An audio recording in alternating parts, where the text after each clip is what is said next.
اللہ کے غضب سے ڈرتے رہنا چاہیے۔ قوم عاد، قوم سمود، قوم لوط اور قوم فرعون کا کیا حشر کیا اللہ نے۔ اللہ سے وہی قومیں بے خوف ہوتی ہیں جو صف ہستی سے مٹنے والی ہوتی ہیں۔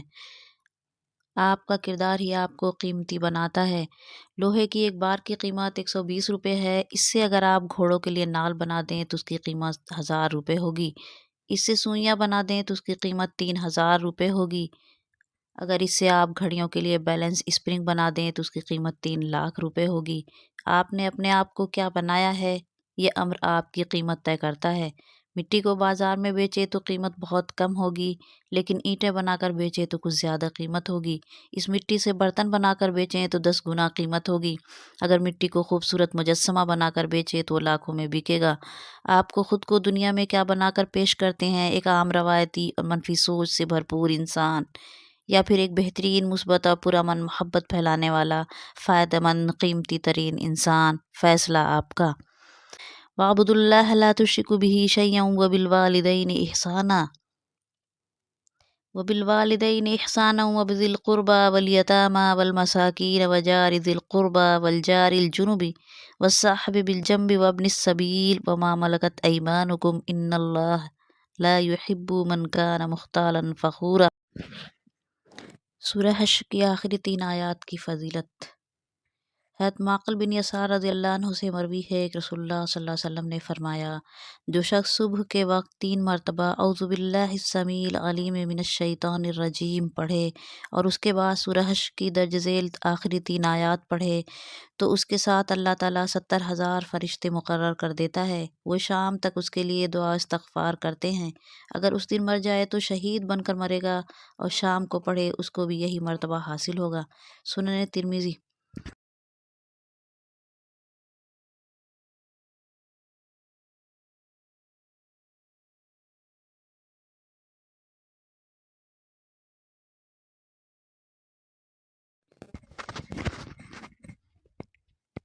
اعوذ باللہ من الشیطان الرجیم، بسم اللہ الرحمن الرحیم۔ سورہ حشر، تعارف سورہ حشر کا۔ سورہ حشر یہ وہ سورہ ہے جو حضور اقدس صلی اللہ علیہ وسلم کے مدینہ منورہ ہجرت فرمانے کے دوسرے سال نازل ہوئی تھی۔ مدینہ منورہ میں یہودیوں کی ایک بڑی تعداد آباد تھی۔ حضرت صلی اللہ علیہ وسلم نے ان سے یہ معاہدہ کر لیا تھا کہ آپس میں امن و امان سے رہیں گے اور مدینہ منورہ پر حملہ ہونے کی صورت میں مل کر اس کا دفاع کریں گے۔ یہودیوں نے اس معاہدہ کو تو قبول کر لیا تھا، لیکن ان کو حضور صلی اللہ علیہ وسلم سے دلی بغض تھا، اس لیے وہ خفیہ طور پر آپ کے خلاف سازشیں کرتے رہتے تھے۔ چنانچہ انہوں نے در پردہ مکہ مکرمہ کے بت پرستوں سے تعلقات رکھے ہوئے تھے اور ان کو مسلمانوں کے خلاف اکساتے رہتے تھے، اور ان سے یہ وعدہ کر لیا تھا کہ اگر تم مسلمانوں پر حملہ کرو گے تو ہم تمہارا ساتھ دیں گے۔ یہودیوں کا ایک قبیلہ بنو نذیر کہلاتا تھا۔ ایک مرتبہ حضرت صلی اللہ علیہ وسلم ان سے معاہدے کی کچھ شرائط پر عمل کرانے کے لیے ان کے پاس تشریف لے گئے تو ان لوگوں نے یہ سازش کی کہ جب آپ بات چیت کرنے کے لیے بیٹھیں تو ایک شخص اوپر سے آپ پر ایک چٹان گرا دے جس سے معاذ اللہ آپ شہید ہو جائیں۔ اللہ تعالیٰ نے وحی کے ذریعے آپ کو ان کی اس سازش سے باخبر فرما دیا اور آپ وہاں سے اٹھ کر چلے آئے۔ اس واقعے کے بعد آپ نے بنو نذیر کے پاس پیغام بھیجا کہ اب آپ لوگوں کے ساتھ ہمارا معاہدہ ختم ہو گیا ہے اور ہم آپ کے لیے ایک مدت مقرر کرتے ہیں۔ اس مدت کے اندر اندر آپ مدینہ منورہ چھوڑ کر کہیں چلے جائیں، ورنہ مسلمان آپ پر حملہ کرنے کے لیے آزاد ہوں گے۔ کچھ منافقین نے بنو نذیر کو جا کر یقین دلایا کہ آپ لوگ ڈٹے رہیں، اگر مسلمانوں نے حملہ کیا تو ہم آپ کا ساتھ دیں گے۔ چنانچہ بنو نذیر مقررہ مدت میں مدینہ منورہ سے نہیں گئے۔ حضرت صلی اللہ علیہ وسلم نے مدت گزرنے کے بعد ان کے قلعے کا محاصرہ کر لیا اور منافقین نے ان کی کوئی مدد نہیں کی۔ آخرکار ان لوگوں نے ہتھیار ڈال دیے۔ حضرت صلی اللہ علیہ وسلم نے ان کو مدینہ منورہ سے جلا وطن کرنے کا حکم دیا، البتہ یہ اجازت دی کہ ہتھیاروں کے سوا وہ اپنا سارا مال و دولت اپنے ساتھ لے جا سکتے ہیں۔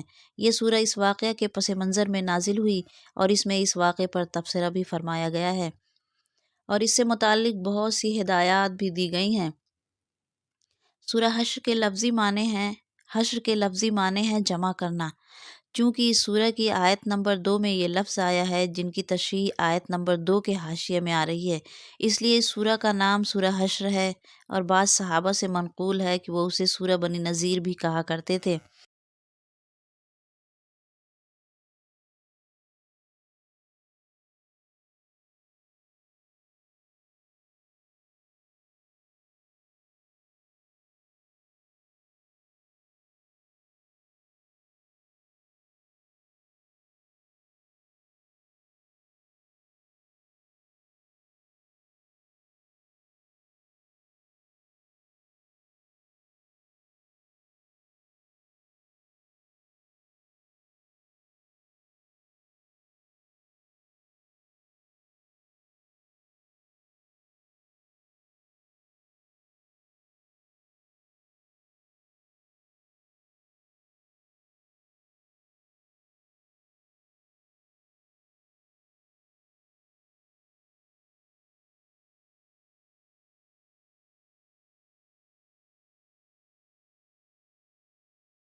فَلْيَضْحَكُوا قَلِيلًا وَلْيَبْكُوا كَثِيرًا جزاء بما كانوا یکسبون۔ اب چاہیے کہ لوگ ہنسنا کم کریں اور روئے زیادہ، اس لیے کہ جو بدی یہ کماتے ہیں اس کی